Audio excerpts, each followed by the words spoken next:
Hello everyone, welcome to Law Maven Academy. Contract act की series में आज हम डिस्कस करने वाले हैं ऑफर और इनविटेशन टू ऑफर में क्या डिफरेंस है। ऑफर अलग है, इनविटेशन टू ऑफर अलग है। अगर हम किसी को इनवाइट कर रहे हैं टू मेक एन ऑफर, तो सामने वाला ऑफर देगा, फिर हम फैसला करेंगे, हम डिसाइड करेंगे कि ऑफर एक्सेप्ट करना है या reject. N offer is definite and capable of converting an intention into a contract. Offer definite होता है और इंटेंशन को कॉन्ट्रैक्ट में कन्वर्ट करने में केपेबल होता है, सक्षम होता है। An offer is the final expression of willingness by the offerer to be bound by the offer should the other party chooses to accept it. Offer offeror की तरफ से अपनी विलिंगनेस का फाइनल एक्सप्रेशन होता है कि अगर दूसरी पार्टी इसे एक्सेप्ट करती है तो वो ऑफर से बंधा रहेगा, then he will be bound by the offer. Invitation to offer एक ऐसा कम्युनिकेशन है जिसमें किसी खास लोगों को या पब्लिक को ऑफर देने के लिए इनवाइट किया जाता है। इनविटेशन टू एन ऑफर सिर्फ एक ऑफर का सर्कुलेशन होता है। इनविटेशन टू एन ऑफर ये एक ऑफर दिलवाने की कोशिश होती है। Invitation to an offer is an attempt to induce offers, और एक डेफिनेट ऑफर से पहले आता है। पहले इनविटेशन टू ऑफर आएगा, फिर ऑफर आएगा और फिर एक्सेप्टेंस आएगा। किसी इनविटेशन टू एन ऑफर को एक्सेप्ट करने से कॉन्ट्रैक्ट नहीं बनता और नेगोशिएशन के प्रोसेस में सिर्फ एक ऑफर सामने आता है। Invitation to make an offer के केस में इनविटेशन देने वाला पर्सन खुद ऑफर नहीं देता, बल्कि दूसरी पार्टी को ऑफर देने के लिए इनवाइट करता है। इस तरह का इनविटेशन भेजने का मकसद होता है कि वो किसी भी ऐसे पर्सन के साथ डील करने के लिए रेडी है जो इस तरह के इनविटेशन के बेसिस पर फाइनल टर्म्स एंड कंडीशंस के साथ उसके साथ कॉन्ट्रैक्ट करने के लिए तैयार हो। जो पर्सन इनविटेशन टू ऑफर को रिस्पॉन्ड करता है वो ऑफर देता है, जिससे ऑफर इनवाइट करने वाला पर्सन एक्सेप्ट भी कर सकता है और नहीं भी। The person who responds to the invitation to offer makes the offer which may or may not be accepted by the person inviting the offer. Examples देखते हैं। Window display of goods classic example. Shopkeeper window में goods को display करके रखता है, ये offer नहीं है, ये इनविटेशन है to make an offer. Customer आके बोलेगा मुझे ये चाहिए, शॉपकीपर हाँ भी बोल सकता है, ना भी बोल सकता है। अगर विंडो डिस्प्ले में गुड्स पर प्राइस मार्क्ड है तब भी ये इनविटेशन टू ऑफर है। आप किसी मॉल में जाते हैं, मॉल के बाहर एक बहुत बड़ा होर्डिंग लगा हुआ है, flat 50% sale on all products. आपने वहां होर्डिंग देखा, आप पर्टिकुलर शॉप पर गए, आपने शर्ट ट्राई की, शर्ट पसंद आ गई, आप कैश काउंटर पर गए, आपने काउंटर पर कैश दिया और शॉपकीपर ने बोला मैं ये आपको शर्ट नहीं बेचूंगा। क्या वो ऐसा कर सकते हैं? Can he refuse? इस पूरे प्रोसेस में तीन चीजें हुई। पहली, आपने होर्डिंग देखा।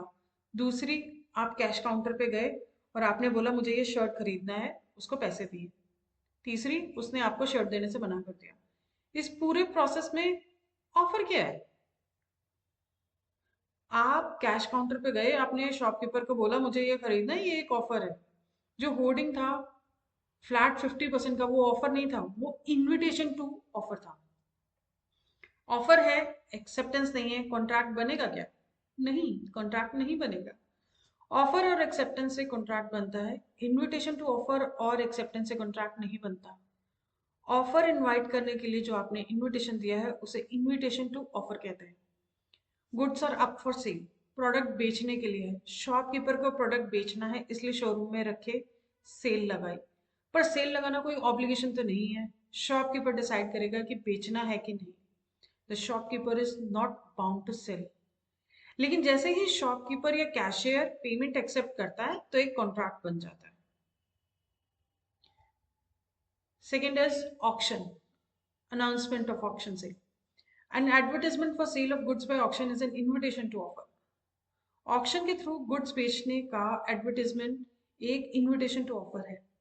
ये सिर्फ ऑक्शन में दिए गए ऑफर्स या बिड्स को इनवाइट करता है। अगर अनाउंस करेंगे कि 15 फरवरी को ऑक्शन होगा, आप आइएगा और बोली लगाइएगा, ये इनविटेशन है, आप जो बोली लगाओगे वो ऑफर होगा। Auction is only an advertisement to sell. जब पर्टिकुलर गुड्स को ऑक्शन के लिए एडवर्टाइज किया जाता है तो ऑक्शन करने वाला ऑक्शन में आने वाले किसी भी पर्सन के साथ जो उन पर्टिकुलर गुड्स को खरीदने का इंटेंशन रखता है, कोई कॉन्ट्रैक्ट नहीं करता कि उन्हें एक्चुअल में सेल के लिए रखा जाएगा। Next example is prospectus. Company ने अपना प्रोस्पेक्टस इशू किया, हमारा नेटवर्क इतना है, हमारा प्रॉफिट इतना है, आइए अपना पैसा हमारी कंपनी में लगाइए। It's an invitation to offer. General public, आप जो एप्लीकेशन फॉर्म फाइल करते हो वो ऑफर होता है। कंपनी एप्लीकेशन फॉर्म एक्सेप्ट भी कर सकती है और रिजेक्ट भी, जैसा कि जनरली आईपीओज ओवर सब्सक्राइब हो जाते हैं। कंपनी ने जो प्रोस्पेक्टस इशू किया है वो इनविटेशन टू ऑफर है, आपने जो एप्लीकेशन फॉर्म फाइल किया है वो ऑफर है। Next example, information about the product. Information देना about product is an invitation to offer. आप प्रोडक्ट के बारे में बता रहे हैं तो वो ऑफर नहीं है।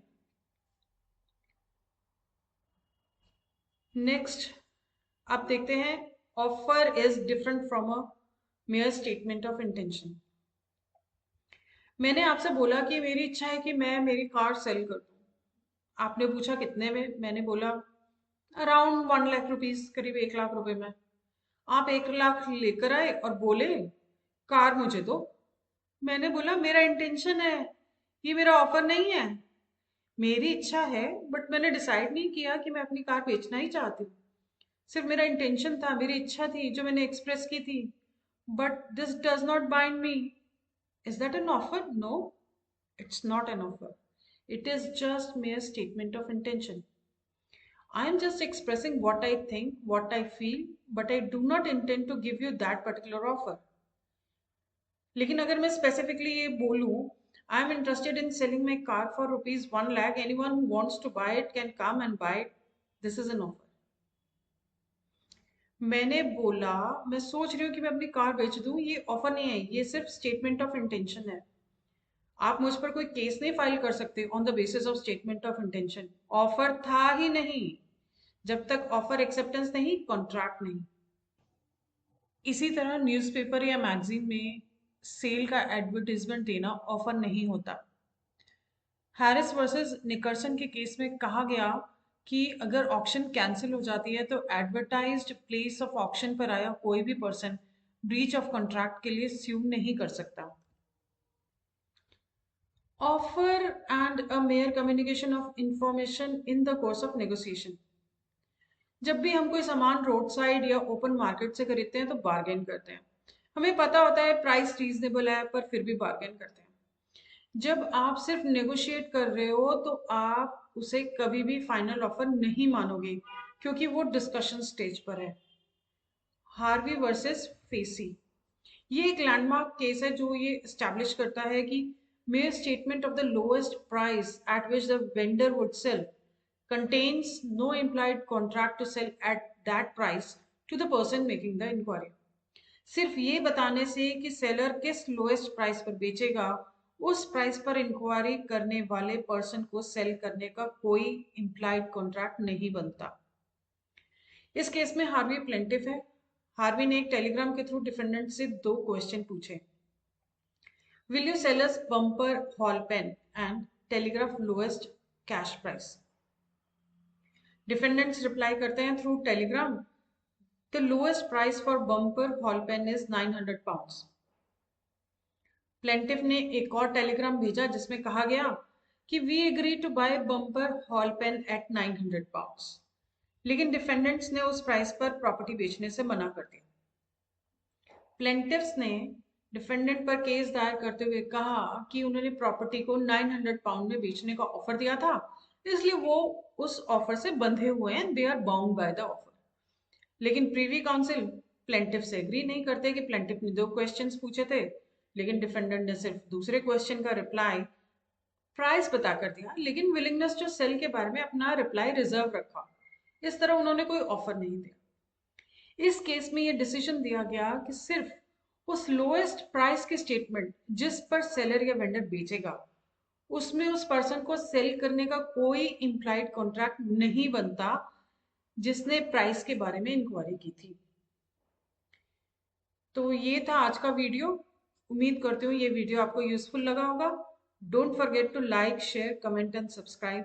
Thanks for watching.